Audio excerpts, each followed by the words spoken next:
وصول کرنے میں ناکامی دیکھتے ہوئے آج تک اس کی سہولت کاری اس کو دوبارہ لانے کے لیے ہو رہی ہے، اور اگر آج کی جو نوبت آئی ہے یہ نہیں آنی تھی، اور اگر آج بھی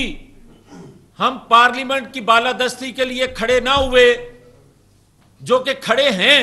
مگر اور مضبوطی سے کھڑا ہونا پڑے گا، اور اگر ہم نے کوئی کمپرومائز کیا، اور میں سمجھتا ہوں کوئی مذاکرات نہیں ہے،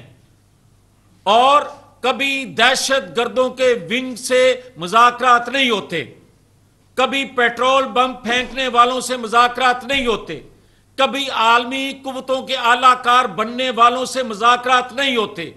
کبھی اداروں پر چڑھائی کر کے ان کو کمزور کرنے والوں سے مذاکرات نہیں ہوتے، کبھی میر جعفر صادق کہنے والوں سے مذاکرات نہیں ہوتے، کبھی اداروں میں بیٹھے لوگوں کو ساتھ ملا کر پاکستان کے خلاف سازش کرنے والوں سے مذاکرات نہیں ہوتے۔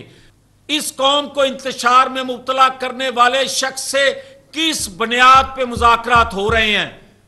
کسی کی خواہش پہ،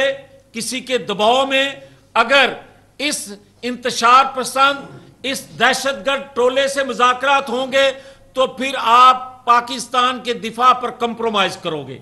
پاکستان کی ترقی پر کمپرومائز کرو گے، پھر آپ جو 2015 سے نواز شریف کے خلاف، قومی محسن کے خلاف سازش ہو رہی تھی، آپ اس مجرم کے ساتھ کمپرومائز کرو گے، اور آپ اگر